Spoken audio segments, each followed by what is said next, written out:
ایک انسان جب دوسرے کے لیے دعا کرتا ہے اللہ رب العزت کی طرف سے ایک نورانی فرشتہ مقرر کیا جاتا ہے جو کہتا ہے اے اللہ، اے میرے مالک، اس کی دعا کو بھی قبول فرما، اور میں اس کے لیے کرتا ہوں تو وہ بھی قبول فرما۔ رسول اللہ صلی اللہ علیہ وسلم نے اس لیے خوشخبری دی، اور شاید کہ اس خوشخبری کا وزن میں تو نہیں کر سکا، آپ بھی نہ کر سکے۔ اتنا وزن، من استغفر للمؤمنین والمؤمنات كان له بكل مؤمن ومؤمنة حسنة، جو شخص مومن مردوں اور مومنہ عورتوں کی بخشش کی دعا کرتا ہے،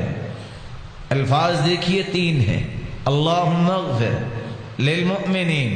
والمؤمنات، سیکنڈ بھی 3 سے 5 لگتے ہیں، لیکن نیکیاں کتنی ملتی ہیں؟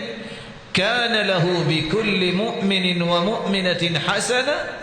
کائنات میں جتنے مومن مرد ہوتے ہیں، جتنی مومنہ عورتیں ہوتی ہیں،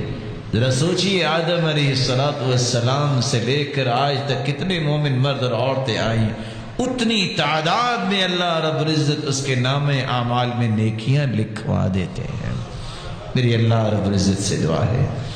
اللہ رب العزت مجھے اور آپ کو آداب سکھائے، ایسے اعمال سکھائے جس سے ہم اللہ رب العزت کا تقرب حاصل کرنے والے بن جائیں، اللہ رب العزت کے محبوب بن جائیں، ہمارا بھی نام خوش نصیبوں اور سعادت مندوں میں اللہ لکھ دے۔ اللہ رب العزت سے دعا ہے، الہ العالمین جتنے یہ بات سن رہے ہیں سب کو عزتوں، راحتوں، برکتوں سے نواز دے، مولا کریم سب کی بیماریوں کو شفاؤں میں بدل دے، کسی مصیبت میں ہے اے اللہ ان کی مصیبتوں کو خوشیاں بنا دے، بے روزگار کو تمنگر بنا دے، مالدار کے مال میں برکت فرما دے، اور فتنوں اور آزمائشوں سے بچا، مقروض کے غیبی خزانوں سے مدد فرما، صاحب اولاد کی اولاد کو نیک بنا، دست و بازو بنا اور آنکھوں کی ٹھنڈک بنا اور صدقہ جاریہ بنا، اور جو بے اولاد ہیں ان کی جولیوں کو بار رونق بنا۔ الہ العالمین جس طرح آج تیرے گھر میں جمع ہیں سب کو جنت الفردوس میں جمع فرما۔ سبسکرائب کیجئے ہمارے چینل اور دبائیے بیل کا آئیکن تاکہ آپ کو ریگولر نوٹیفیکیشن اپڈیٹس مل سکے۔